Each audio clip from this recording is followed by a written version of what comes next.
I mentioned this to y'all before. This is from the opening of that movie that I've been encouraging you guys to check out, called Idiocracy. Pay close attention. Century began. Human evolution was at a turning point. Natural selection, the process by which the strongest, the smartest, the fastest reproduced in greater numbers than the rest, a process which had once favored the noblest traits of man, now began to favor different traits. Most science fiction of the day predicted a future that was more civilized and more intelligent. But as time went on, things seemed to be heading in the opposite direction, a dumbing down. How did this happen? Evolution does not necessarily reward intelligence. With no natural predators to thin the herd, it began to simply reward those who reproduced the most and left the intelligent to become an endangered species. Having kids is such an important decision. We're just waiting for the right time. It's not something you want to rush into, obviously. No way. Oh, shit, I'm pregnant again! I got too many damn kids. Thought you was on the pill or some shit. Hell no! Must have been thinking of Britney. Brittany! No, we There's no way we could have a child now. Not with the market the way it is, no. No, that just wouldn't make any sense. He don't care about you. Yeah, well, there must be something he likes over here. You got to me, baby? It wasn't me! It wasn't me! Well, we finally decided to have children, and I'm not pointing fingers, but it's not going well. And this is helping. I'm just saying that before I have in vitro, maybe you should be willing to... It's always me, right? Well, it's not my sperm count. Yeah! I'm gonna fuck all y'all! That's my boy! Cleavon is lucky to be alive. He attempted to jump a jet ski from a lake into a swimming pool and impaled his crotch on an iron gate. But thanks to recent advances in stem cell research and the fine work of Doctors Krinsky and Altshuler, Cleavon should regain full reproductive function. Put your hands on my junk! Unfortunately, Trevor passed away from a heart attack while masturbating to produce sperm for artificial insemination.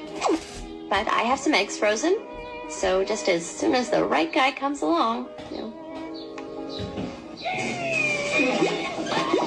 And so it went for generations, although few, if any, seemed to notice. So y'all got the picture, right? Basically what that just showed, right, was that where once evolution, or natural selection rather, it favored those who were more suited for moving the species forward, moving human beings forward. That's how human beings were able to get through those periods where we were outnumbered by predators. Predators were larger and so forth. The ones who had the best sense were the ones that survived, and their lines, their lineage, are the ones that continued to go on to evolve humanity. And what that just demonstrated is we're at a point where that's less the case. It's more so the ones who are thoughtful about their procreation are less likely, under the circumstances of our society as it has been developing over the last 50 years, they're less likely to see the logic in having children. You know, it's like we have to really prepare, and it's so unstable, the economy is so unstable, and there's so much corruption that it makes thinking people less likely to want to reproduce, to even bring children into this society. You know, imagine Trumpstein is happening and you are starting your family. It's like, is it responsible for me to bring children into a world where racism, Nazism, classism, ignorance, baddies, like all these types of things are becoming more and more prevalent in society? If I have a child now and my child reaches 15 years old and looks around and sees the world as it is, and we're not likely in a great situation because things are as they are, and the people with the most are taking everything like they just exposed that Keith Hegseth, the Secretary of Defense, likes to call himself the Secretary of War, which people think he just made that up, but actually that was the original name of the role, I remember correctly. They just found out Hegseth, they just asked him, this nigga's so stupid, right? He's a politician in our government. He's so stupid that he, unlike his peers, didn't have enough sense to pass the insider trading information on to someone else so that they could do the inside trade and they could make millions off of a single trade and he not be exposed as having committed this serious fucking crime. This motherfucker is so greedy, so drugged up, obviously, and apparently he is not recovering from alcoholism. And under the stress of all the shit they doing, you know, when you're doing crime and you worried about your freedom and going to jail, that shit makes you want to escape, makes you want to get high, drink, you know, do shit, you know, just to blow off steam and stress, right? So I see Ty got the plunging neckline today. Feeling sexy? My sponsor, Jameson.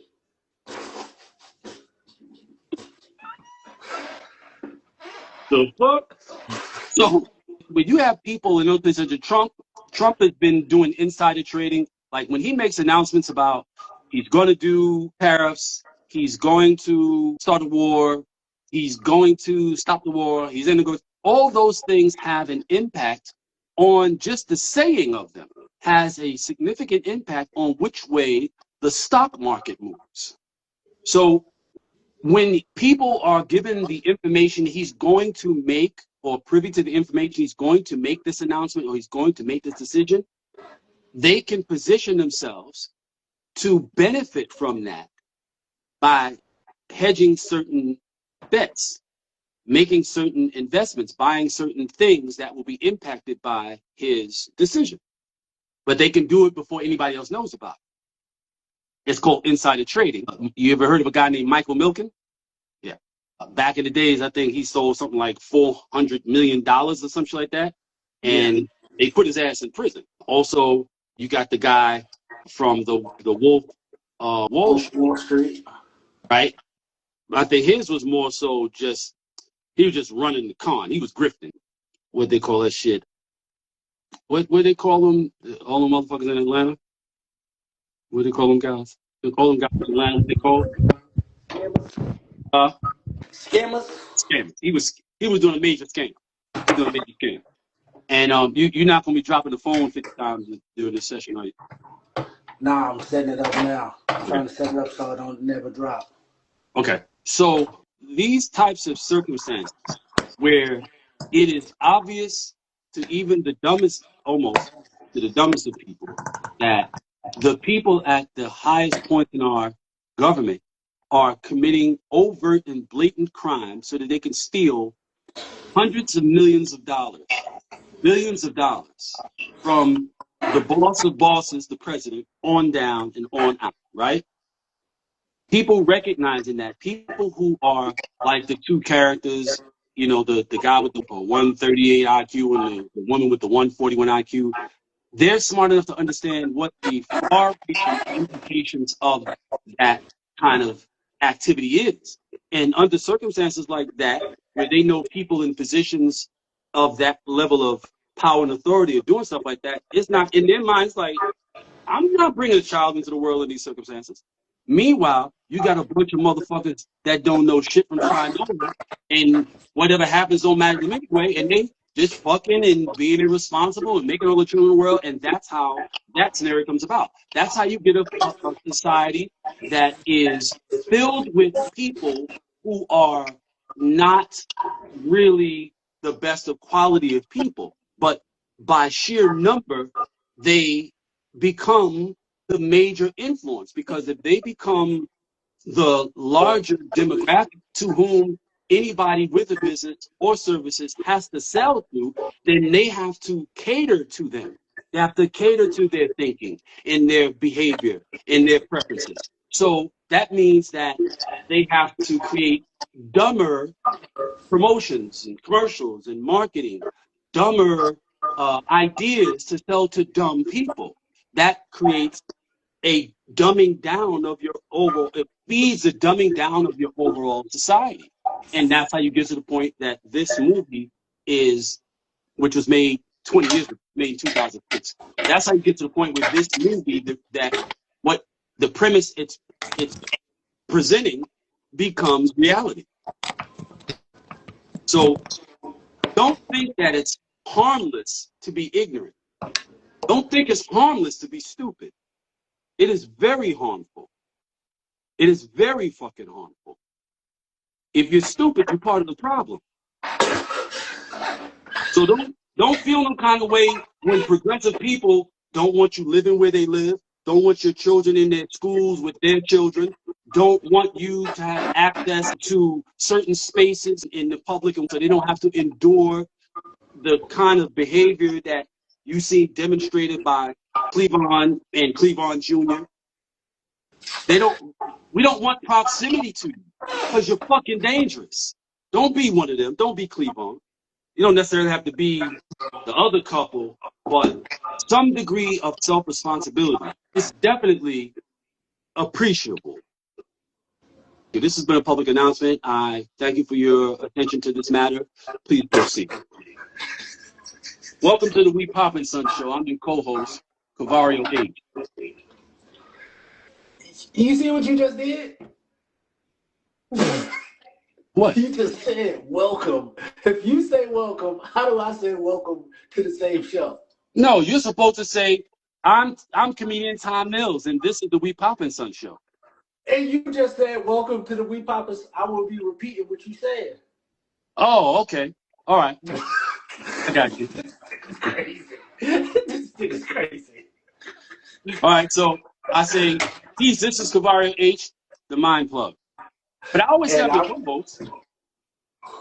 Yeah. I'm co-host. The co-host of the We Poppin' Son Show. If you say I'm comedian Tom Mills, co-host, and I say I'm the co-host, Cavario H, and I go, and I'm comedian Tom Mills, and this is the We Poppin' Son Talk Show, and then you go in the world. So you know what? Maybe I shouldn't say co-host because I can't say I'm the co-host of something I haven't made clear what it is. So yeah. This is Cavario H, aka the Mind Plug, aka the Last Laugher, aka I won that motherfucking game and fuck you and suck a dick. I'm sorry. This is Cavario H, aka the Mind Plug. And this is comedian Tom Mills, and you're watching the We Poppin' Son Talk Show. The #1 father and son talk show in the world. You can watch future episodes on iHeartRadio at Blazing 420 WPAM and at YouTube at Cavario H, the Mind Plug, and comedian Tom Mills. Cavario, the Mind Plug, and comedian Tom Mills on YouTube. Check out future episodes. The future episodes thing, you can watch future episodes. That's not watch our past episodes. Yeah, you can watch episodes. Yeah. Because as soon as I finish editing this, I put it up on the YouTube. I mean, we get it together, y'all. You understand me? We get it in real time. This is ain't no behind the scenes bullshit. You know what I mean? I haven't really spoken to him since the last time y'all saw us talking. Like I hit him on his birthday, text him and all that, and all that, but I didn't fuck with him, whatever. So I can say like, so what's happening, son? What's going on? What you doing your birthday? Tata had a track meet. So I went to the track meet. But that's dope. He broke that's dope. He broke the I bought that yard off my face. He broke the record. They broke the school record for the 4x4s and I think the 200s. Oh, that's dope. Yeah, that was dope. And he got a couple more first place. That's fly. It's weird to celebrate first place, but it's like he really trying to beat his personal record. So when he on PR, it just be like, oh, he first. And people be like, he's first though. I be like, yeah, he's first, but we got a different mission. We got a different goal we trying to meet. First, we expect that with the work we put in. We trying to hit different goals. That's a fact. That's a fact. And shout out some of these people, man. Always one. What's happening with your man, Trey Oxendine? I see you. Who else we got in here? We got Champ, Never Lacking. What's going on, Champ? Let's go, Champ. House Suki, and of course, we always got Maurice in the building. He said, "Fool was war profiteering right before the war started." That's right. That's Trump. That's Hegseth. All of them. They're all doing it. Yeah. You see, some years ago, they exposed that the majority, a good majority of the senators had been doing a bunch of insider trading. Senators don't make no exorbitant amounts of money. Why are there so many senators that are millionaires now? They're all doing insider trading, you know, and it's not always about the stock markets. Sometimes it's about knowing what's going to happen with a particular company and buying. I guess it still is insider trade.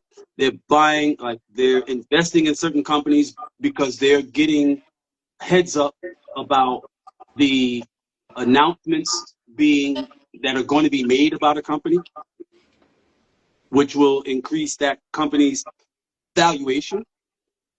And, you know, they little bit of money turned to a whole lot of money, like literally overnight. See, y'all don't understand. A great many y'all do not understand. These people will do a single thing and make $2-3 million of a single move.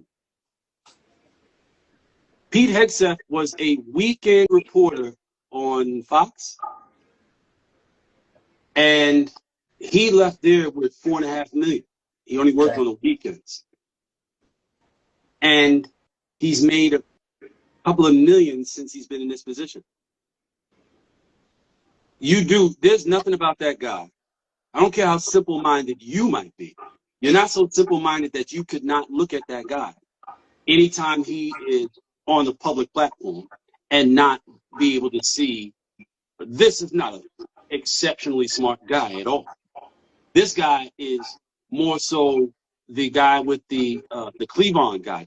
He's more so that guy than, you know, the anal retentive, you know, semi-effeminate man that was in the beginning with the woman with the high IQ. And you notice how they made the guy with the high IQ seem very passive and cuckish,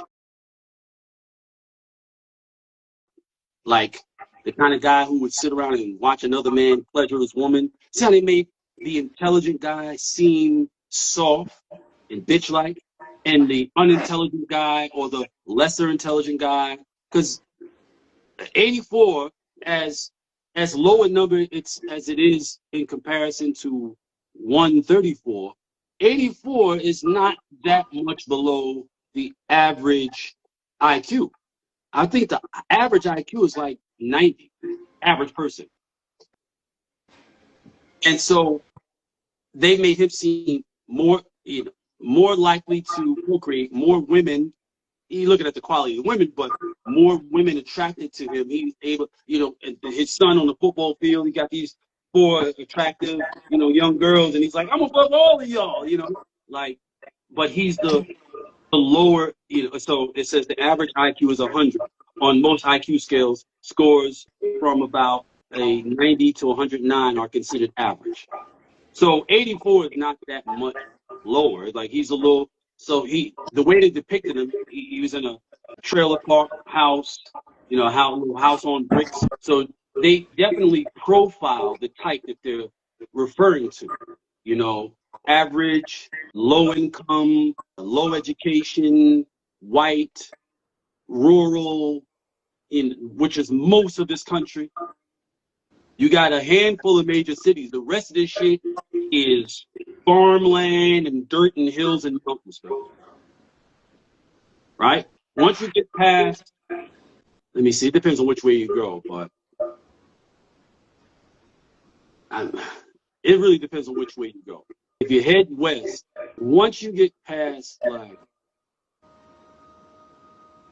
shit, even Texas, man. But like, once you get past Texas, bro, it ain't shit. It's nothing.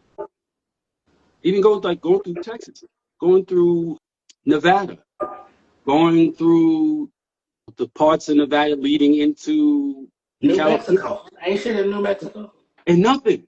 I've been all up and down these roads. All up and down these roads. I done drove through the desert, all that type shit, nigga. I made moves, motherfucker. I've seen it. There's nothing.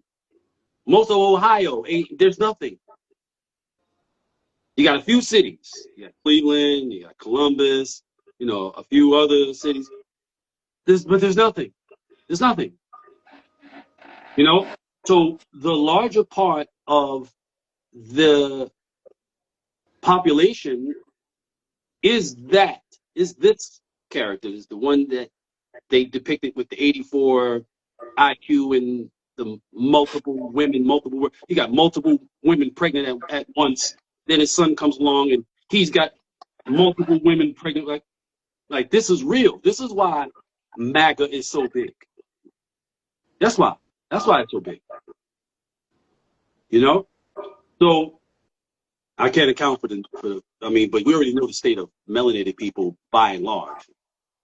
You can't be subject to the kinds of things we've been subjected to for the hundreds of years we were subjected to it, as we were made into these cattle-like people subjugated with this mindless religion of the enslaver, and then come out of that into all of the other iterations of that same white narcissistic I think I'm better than you because I lack melanin mindset and get any better. So a lot of us are obviously mentally screwed the fuck up. So that's where you would get black people being MAGA. That's where that would come from. Because obviously there's something fucking wrong with you. You know what I mean? You subscribe to the concept of MAGA and you black. Like you're really out your motherfucking mind. You're a danger. You're a danger. They're all dangerous. They're all dangerously stupid. They really are. I think that's clear now because the danger has manifested itself into what we have. Yeah. And we ain't done yet. This is just the tip of the iceberg. The detriment and destructiveness of the choice of having this individual in power, this is only the stuff that you're able to see. The most destructive aspects of his tenure in that office are what is most pronounced now. But if you're a person whose home has ever been broken into or car's ever been broken into, you'll find that the first things you'll notice are the big things. Oh, the TV's gone, VCR is gone, you know, this piece of artwork is gone, whatever. But months later, you'll be going, where's my, this motherfucker. It'll take you months to realize all the smaller things that have been taken. Nigga went It take car, years for you to realize all the smaller things, they relatively went in smaller things. Kane car. Niggas broke into Kane car. They stole my bag, left everybody done, and stole a jean jacket.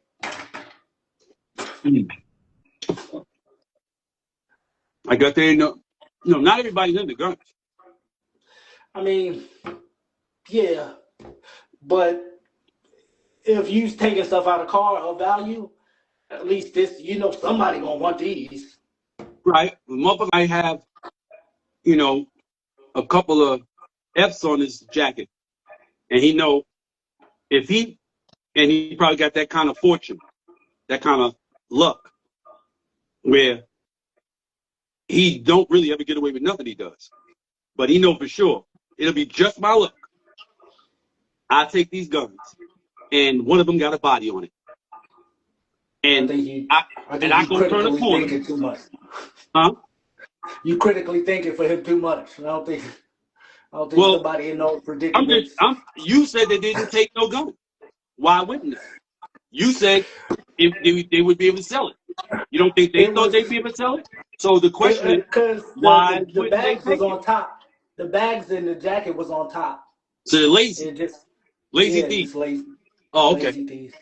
I felt like they was lazy. Well, the scenario that I initially presented is not like an impossible scenario. There are motherfuckers who know they got to be careful about the dumb shit they do because they know they always lose. But they got to try to mitigate the loss. Like, how much of a loss am I willing to subject myself to? You know, I know I'm gonna get fucked over, pop, busted some kind of way, whatever. Do I want to get caught with a bag of jean jacket, or I want to get caught with 4 pistols?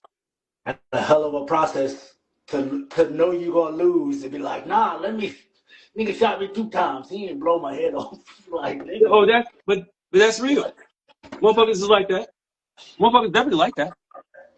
They definitely like that. Motherfuckers recognize the patterns of everybody recognizes eventually the patterns of their own choices and outcomes. Everybody. Whether they do anything about it or not is another question, but everybody recognizes it. After a while, you be like, yo, every time I do this happens. I haven't found a way to not be in a position where I feel like I gotta do this. So I'm gonna go ahead and do it because I gotta do it. I gotta feed my kids. I gotta do it. I gotta get them new sneakers. I gotta do it. Like they're not thinking critically. They're just thinking, you know. So they can't think past the poor decision. They recognize I always get some bad outcome. I don't want some variation or degree of a bad outcome every time I make this decision, but I don't have any additional information in my mind, so I can't consider other options. Which is one of the main reasons I tell people to don't stop learning. You can't stop learning. You can't avoid picking up new information. You can't do that. Because then you relegate yourself to repetition, to the same experience over and over and over again, because you can't make different choices, which means you can't have different outcomes. So as much as you may not like reading or listening, if you like breathing, you need to read, you need to listen, you need to do a bit of both. You need to increase your information. Plain and simple. You know? Or, you know, you need to go play in traffic. Get out the, you know, don't do that. You're going to run somebody else's insurance up. Some other responsible person is going to be negatively impacted by your lack of an ability to maintain your own existence. So go somewhere and hold your breath.